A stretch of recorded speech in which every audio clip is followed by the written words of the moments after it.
یعلمون ما تفعلون، خود اللہ جانتے ہیں، اور اللہ کے فرشتے جو ہماری حفاظت کرتے ہیں باقاعدہ وہ اللہ کے پاس جا کے گواہی دیں گے۔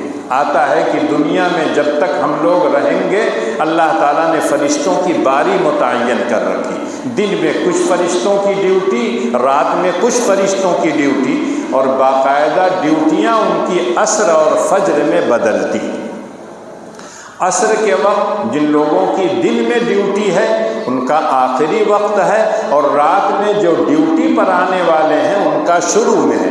دونوں عصر کی نماز میں شریک ہوں گے، نماز پڑھنے کے بعد وہ چلے جائیں گے، اور جو رات میں ڈیوٹی والے ہیں وہ رک جائیں گے۔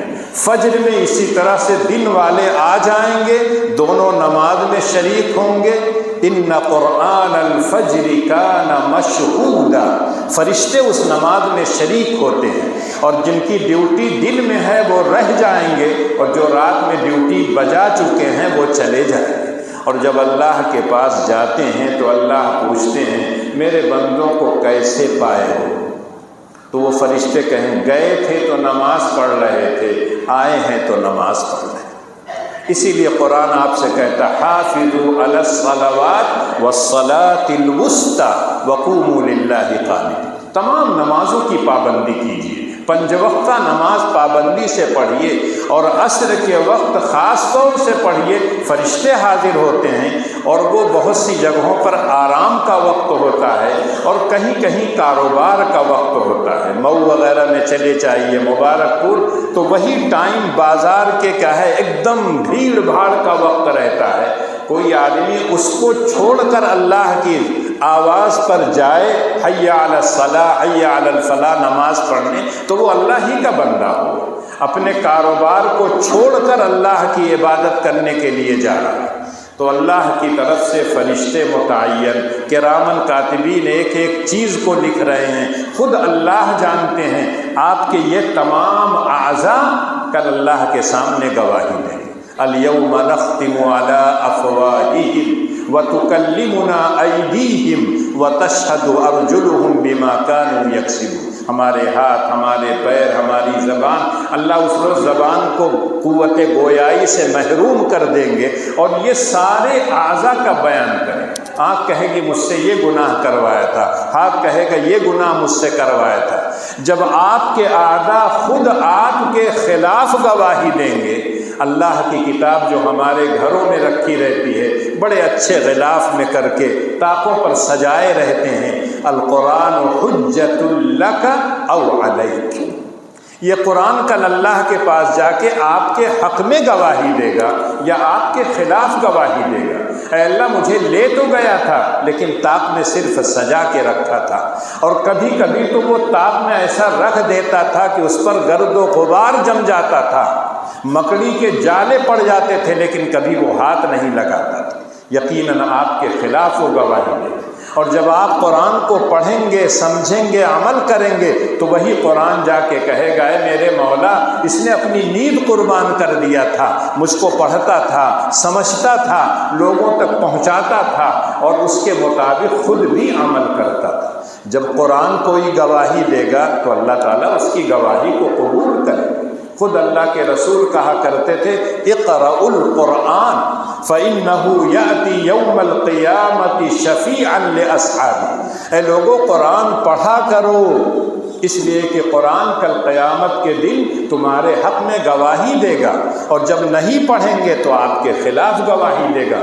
کتنا ہی اچھا غلاف ہو، کتنا ہی عمدہ قرآن چھپا ہوا ہو، چاہے آپ اپنی بیٹی کو جاتے وقت رخصتی کے وقت ایک قرآن دیے ہوں، لیکن جب قرآن نہیں پڑھے گی وہ بچی اپنے گھر میں تو جا کے وہاں پڑھے گی، ویسے ہی بکس میں رکھا رہ جاتا ہے۔ اتنی گواہوں کی موجودگی میں کیا ہم آپ کسی چیز سے انکار کر سکتے ہیں؟ کبھی نہیں۔ فَمَن يَعْمَلْ مِثْقَالَ ذَرَّةٍ خَيْرًا يَرَهُ وَمَن يَعْمَلْ مِثْقَالَ ذَرَّةٍ شَرًّا يَرَهُ، ذرہ برابر نیکی کرو گے تو اس کا بدلہ تمہارے سامنے آئے گا، کوئی برائی کرو گے تو اس کی سزا تمہارے پاس آئے گی۔ یہ مت سمجھنا کہ یہ چھوٹی نیکی ہے، یہ چھوٹی برائی ہے۔ چھوٹی نیکیوں کا ذخیرہ جمع کرتی، ایک برائی سے انسان دوسری تیسری چوتھی برائی کرتا ہے۔ اللہ کے رسول صلی اللہ علیہ وسلم نے فرمایا جب انسان کوئی غلطی کرتا ہے، اللہ کی معصیت اور نافرمانی کرتا ہے تو اس کے دل میں ایک کالا دھبا پڑ جاتا ہے، جب دوسری برائی کرتا ہے تو اس کے بغل میں دوسرا دھبا، اگر توبہ کر لیا، اللہ سے معافی مانگ لی، گناہ چھوٹا ہے، نیکی کا کوئی کام کر لیا تو اللہ مٹا دیتے ہیں، لیکن اگر اس نے اللہ سے توبہ اور استغفار نہیں کیا تو اسی کے بغل میں کالا نقطہ پڑتا جائے گا اور اس کے بعد پورا دل اس کا زنگ آلود ہو جائے گا۔ اور جب دل کے اندر قساوت پیدا ہو جاتی ہے تو آپ یقین کیجئے اچھائیاں بھی اس کو برائی لگتی، اچھے کام کرنے کی طبیعت نہیں چاہتی۔ اسی لیے بعض علماء کہتے ہیں کہ اگر آپ نے ایک وقت نماز پڑھی ہے اور دوسرے وقت نماز پڑھنے کی خواہش ہے اور آ رہے ہیں، اس کا مطلب ہے کہ اللہ نے آپ کی نماز کو قبول کر لیا ہے، تبھی آپ کو خواہش دوسری مرتبہ آنے کی ہو۔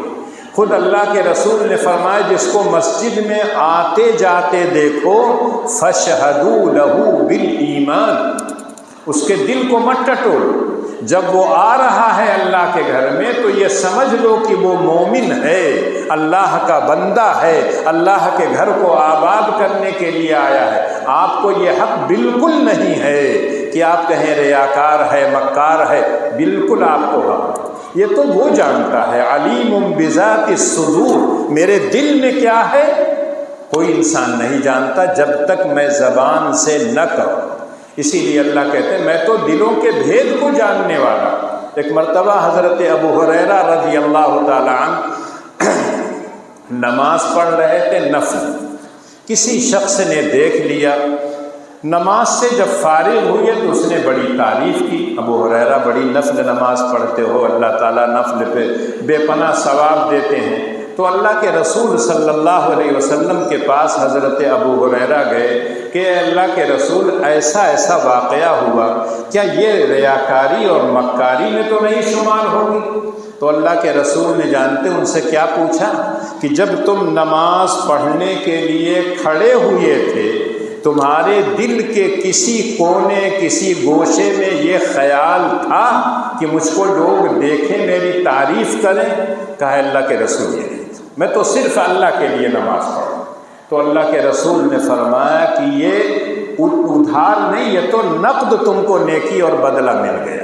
جو اللہ کے ہاں ملنے والا ہے وہ تو ابھی نہیں آیا، وہ تو بعد میں ملے گا، لیکن اللہ کا بندہ جو تمہاری تعریف کر رہا ہے یہ تمہیں نقد کا ہے، انعام مل گیا۔ تو ہم کو اور آپ کو اپنے دل کو ٹٹولنا ہے، کون دیکھ رہا ہے، کون کر رہا ہے، کسی کو اس کے چکر میں نہیں پڑنا چاہیے۔